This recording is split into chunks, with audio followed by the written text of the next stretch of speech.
Hey, everybody. I want to introduce you to somebody who has really made a huge difference in my life, and I know he's going to make a difference in yours.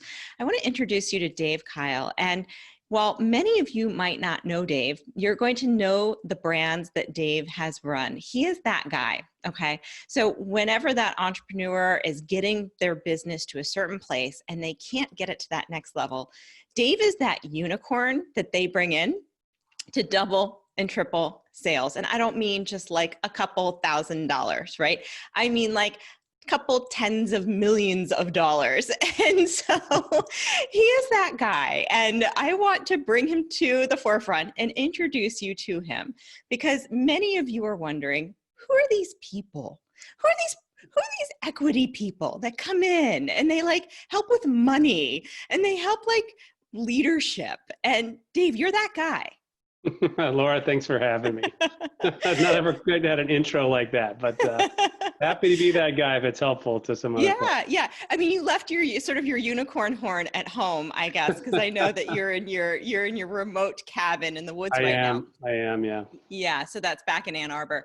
But many entrepreneurs kind of think like, I have no idea when it is that I'm going to need help. And Right. they might even see it as like a weakness for needing professional help. So when is a company ready for somebody like you to come in?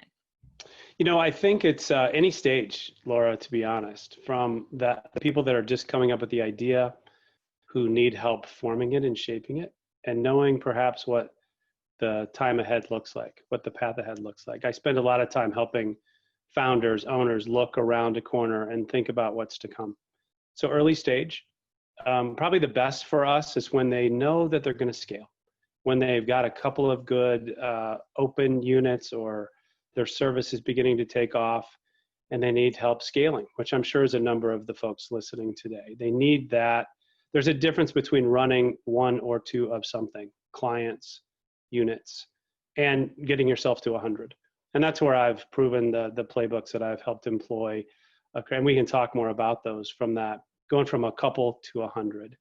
But even the big ones, I had a great experience with a company like Pure Barre, a boutique fitness firm that took them from 400 to 500. From Honey Baked Ham, doubled EBITDA. Can we just back up for a second? Yeah. So Pure Barre, as in like everybody knows the brand, they have gone to the locations, they have lifted their legs in that ballet type of formation, that brand. And when you say 400 to 500 what? Units. So that's boutique fitness. Yeah, you're right. That's Pure Barre, the second biggest boutique fitness on the planet, taking them from 400 units to over 500 units.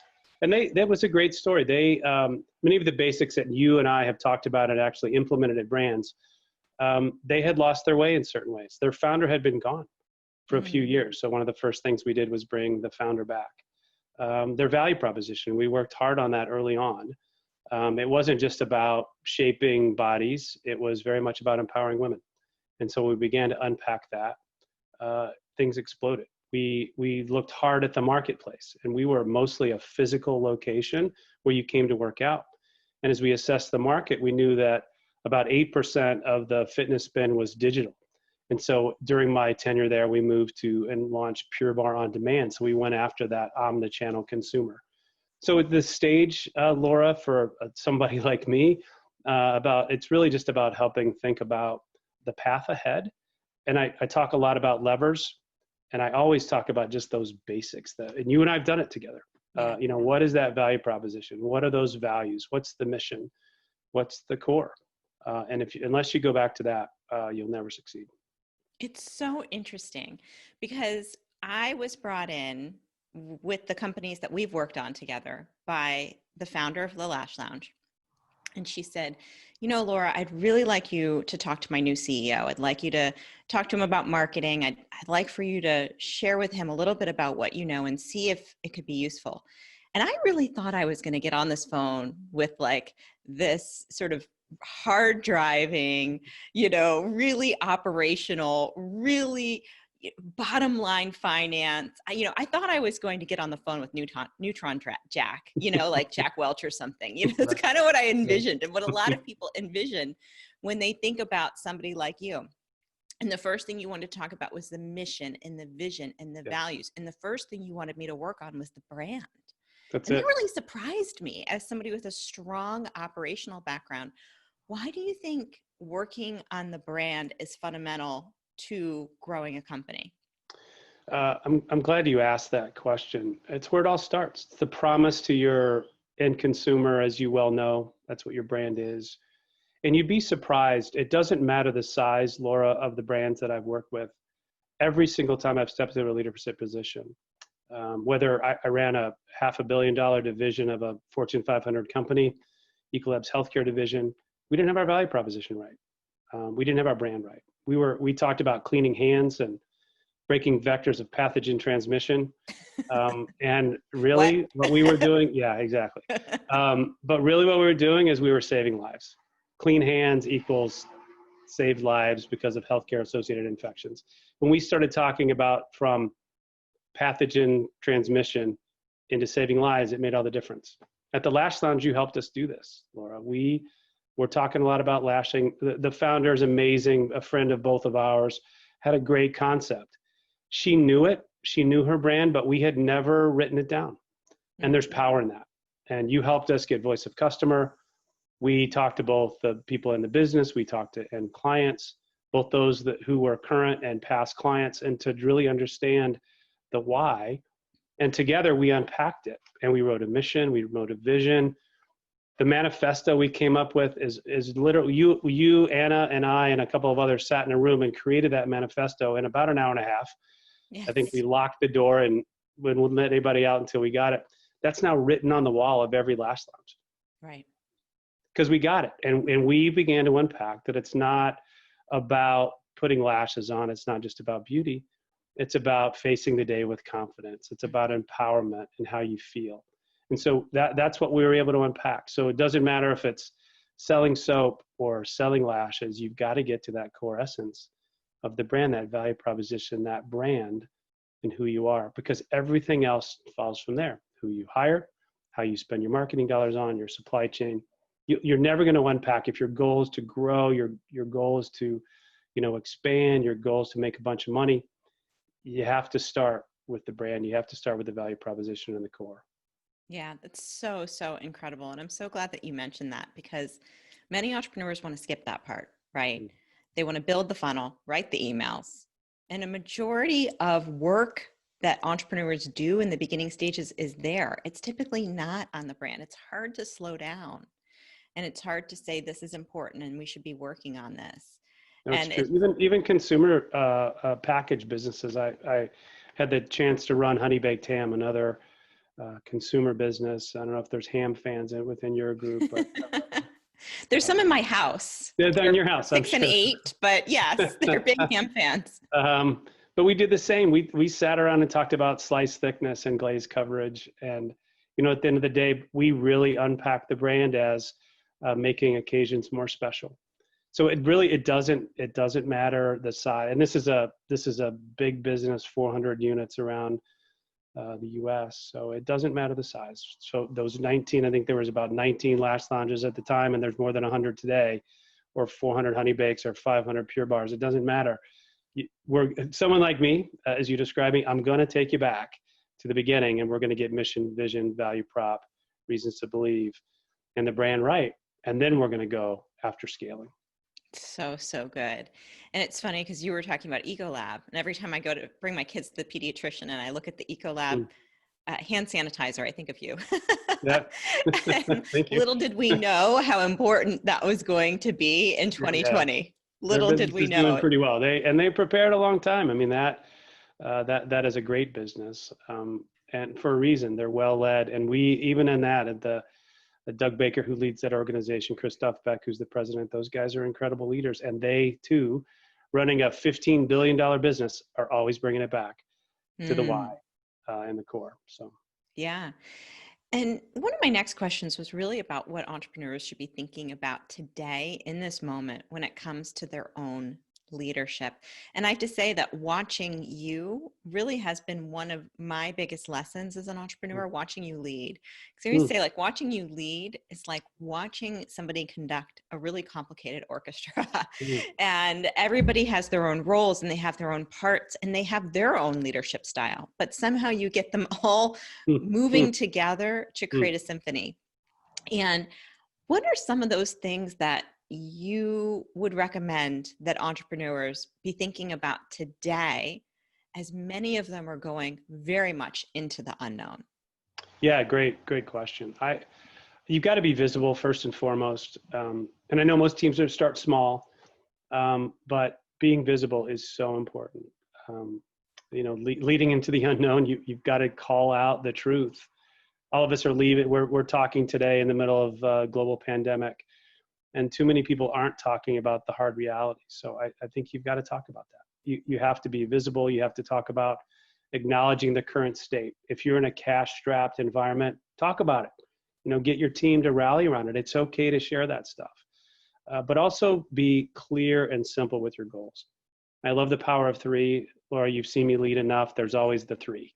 And there's something about the human psyche. I think there is a rule of three out there. Just do it, vini vidi vici. All these things that stick in our head are in threes. And so it's important to have a very simple set of goals about what you're going to achieve. So today for us, we've put health and safety of our people first. We put cash protection second, and then engaging clients and team. And I know that all of my team remember those, because literally every meeting I drive them nuts.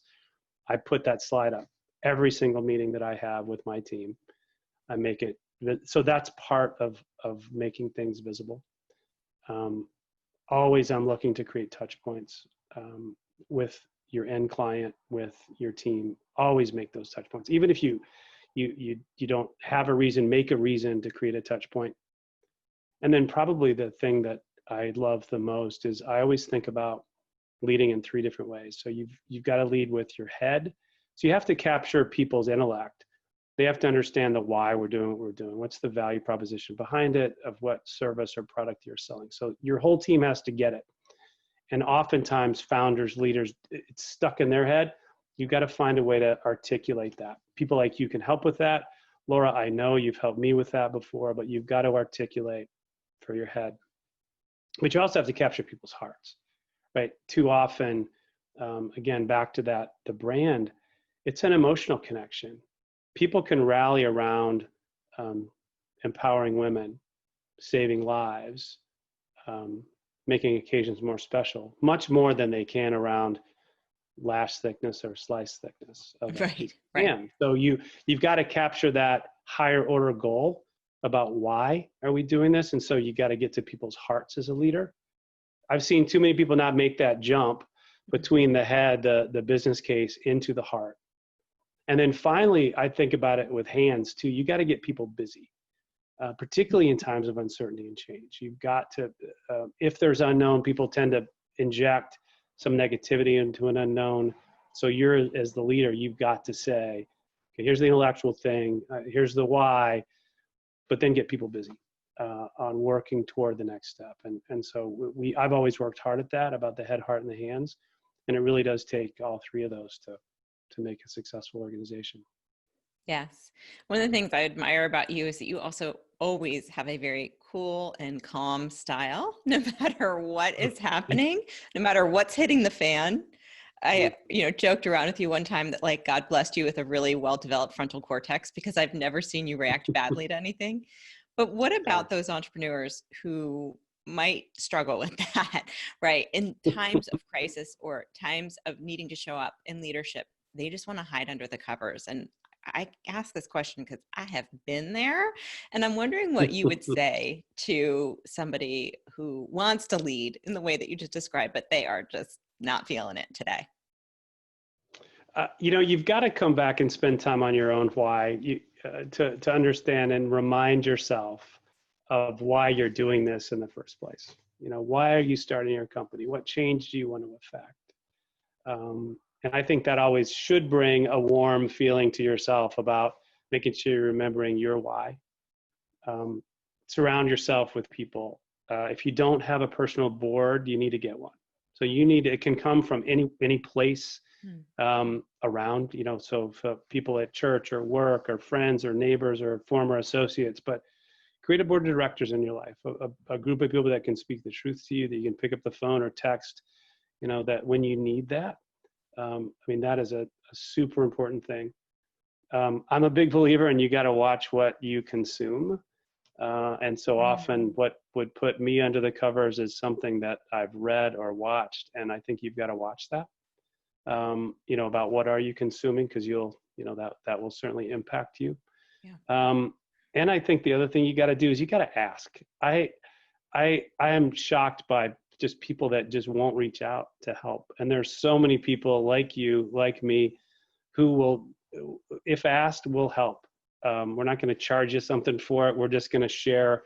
We often so much just want to give back.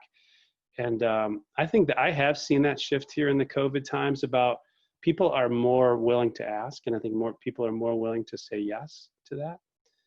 So always know you're not in this by yourself, that people are always willing to help. Those of us that have maybe been down that path and have a life lesson or two to share, we're always willing to do it. So don't hesitate. We'll connect you with somebody. We'll share a nugget that might help. But it's natural to not want to get out of the covers, but, go back to your own why and ask for help. Yes, yes.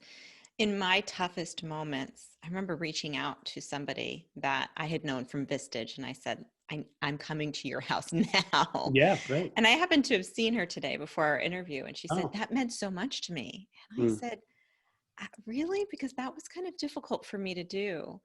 And I think we forget how much people who have learned through experience, like you, like me, love to pay it forward because it makes that experience meaningful. It's so true. I've spent, I spent a lot of time thinking about this exact thing. We spend so much of our time thinking about building our company, raising our family, striving for worldly success. And I think I'm 55 now. I hit 50-ish. People hit it at different times. At some point, you're like, wait, I'd really like to leave some type of a legacy. I'd like to live for more significance. And so go find those people. Go find those people who might have a life lesson or two, a gray hair or two.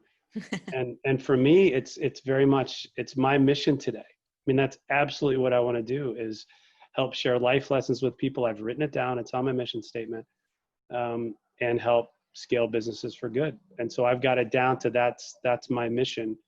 And the only way I do that is by people like your listeners and helping folks, reach their dreams. So you're going to find a lot of people like this guy who want to do that. And you just have to ask, or, create those networks or create those boards to be able to find those opportunities. So cool. And I know that you went through this whole internal transformation in a lot of ways when you turned 50. And we've talked about that. And it helped you move into a place of where you created your own personal mission statement. Yep. From there, you've created a nonprofit. And I want to talk about that for a little bit. So let's first talk about the personal mission statement, what yours is and how you came to that. Yeah. I'll share it and then I'll back into how I found it. So mine is to honor God and my family through sharing life lessons and scaling companies for good. And so that there's two actions in there about, what those, those actions. And of course faith's a big part of my life. My family, as you know, is a big part of my life. So I've got to honor that. But then how, and how am I going to go do that? The how I got there, I went through a program called Halftime. So it's a book by Bob Buford that I read. And it was a time in my life that I was trying to move from focusing most of my time on success into areas of significance. And so I spent a lot of time thinking about my core. Who am I? How am I wired? So I did my Myers-Briggs and my Enneagram and all that stuff to really unpack who I was and why I was. And then importantly, I started to create capacity in my life. So like many of your listeners and viewers, I love to work. But I literally had to mark out on my calendar and I put them in gold to make time to work on this stuff, to work on the matters of the heart, to work on my own leadership skills, to work on my relationships. So I created capacity in my life to be able to go do it. And then I tried to figure out, okay, where am I going to make an impact? And I went back to those things that I'm good at. I figured out through some introspection and talking to a lot of people, I'm pretty good at scaling things, and I'm pretty good about sharing life lessons, and pretty good at coaching. So, and I've got a ton of experience. So why don't I begin to share that? So that's how it came to life. And then it manifested itself by creating a blog, called lessonsonpurpose.com, where I share some of these life lessons. And then it started with creating a nonprofit called Franchise for Good, whose mission is really to take and support other nonprofits or the disenfranchised, and leverage all the things we learn in franchising and scaling to the nonprofit sector. And so it's early days. It's only been alive for a few months, but it's taken off like I never imagined it would, to be honest. It's so cool. Can you share your first client, or are you going to wait on that? No, I'm happy to share it. I found another person who had gone through the similar program. We share an executive coach.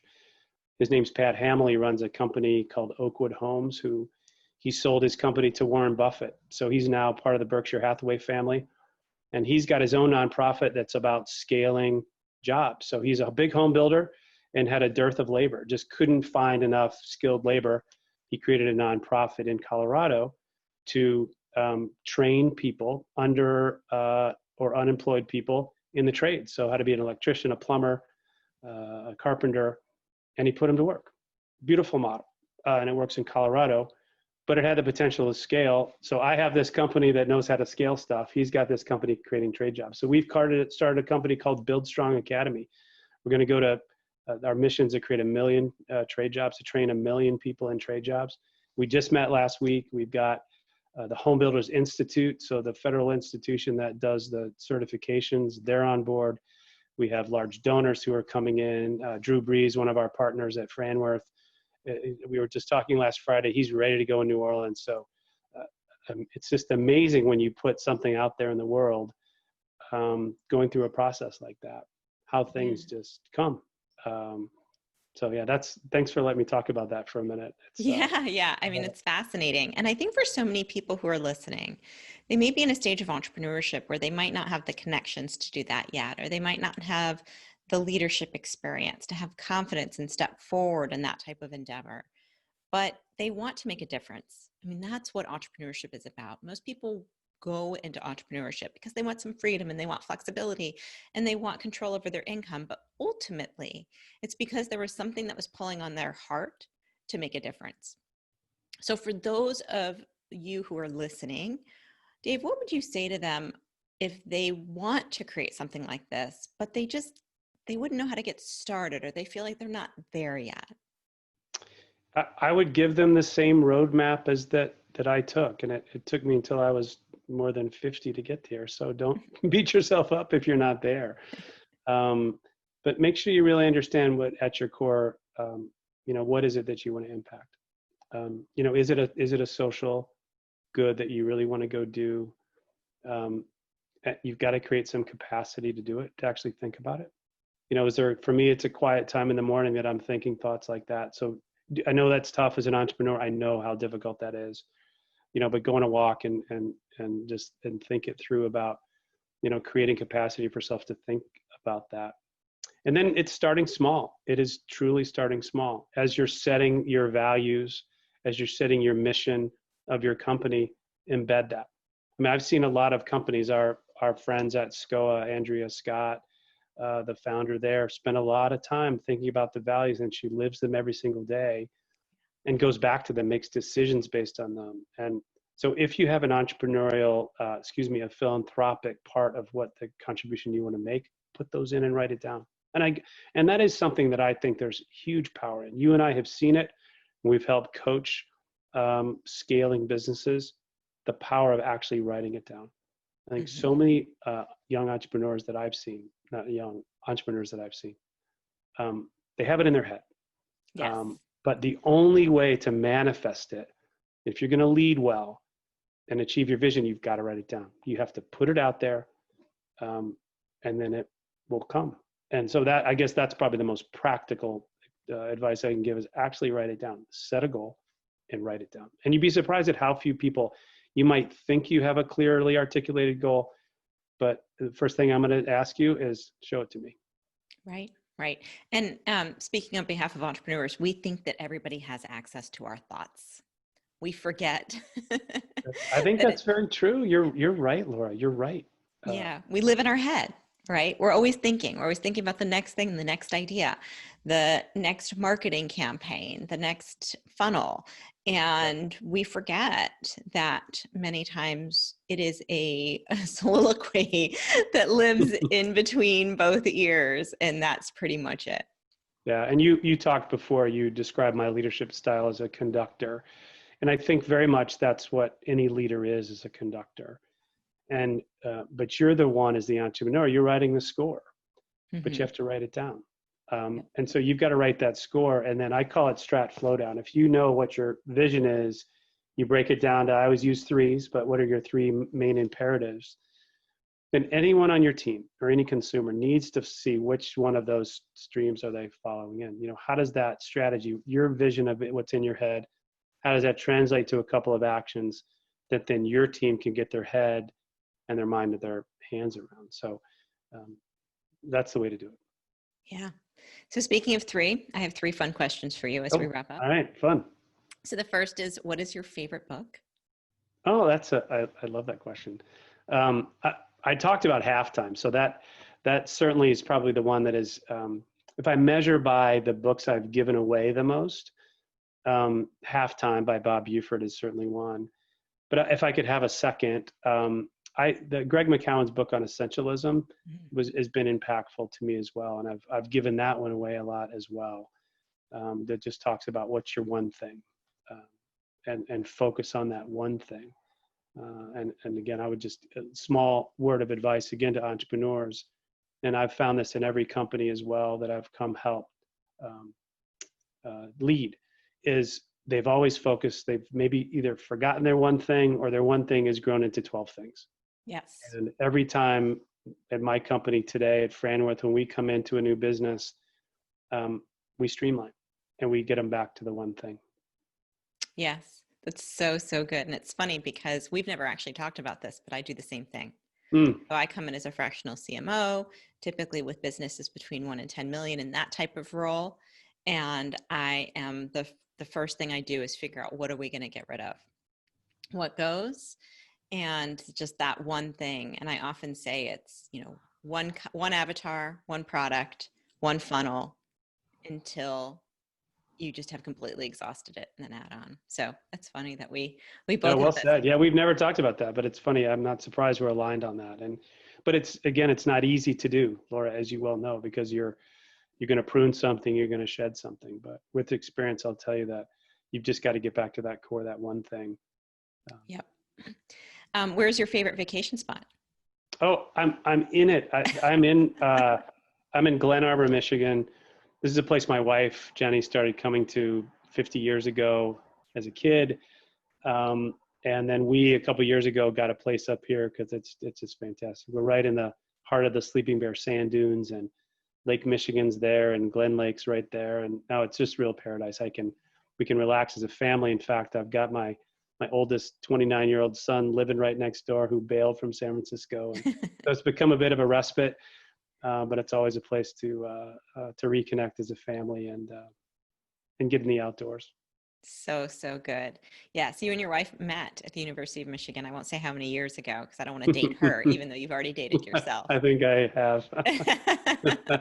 Yeah, no, And we've been married 32 years, known each other 35. So, so and good. I extended my contract to, I was on a year to year, and I think I got a 2-year extension this Always negotiating. time. And what does joy look like for you? um, yeah, it's really making a difference in others' lives.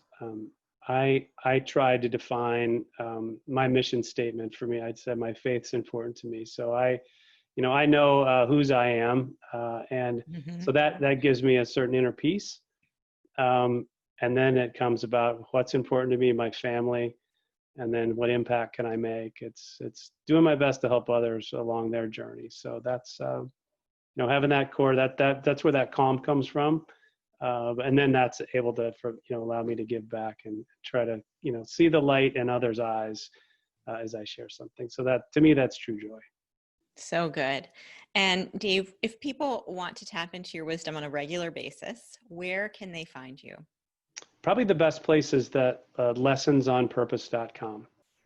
I've got some content there that'll expand into podcasts and, other thoughts. So some of the stuff we talked about is in there. And so that's probably the best place. And you can find out how to email me if you want on there as well. So, so good. Thank you so much, Dave, for your generous time here. I know Mm. so many entrepreneurs are inspired. The way you look at things is just very unique and exhibit such a great leadership. And I've learned so much from it myself. And you were really somebody who gave me an incredible opportunity to see what was possible for my own career in a time of transition that I've now pivoted and taken on and moved into a role of consultant that I absolutely love. So I'm very grateful. And I know other people will be equally grateful for your wisdom. And just thank you so much for being here. Laura, it's absolutely my pleasure. Thank you.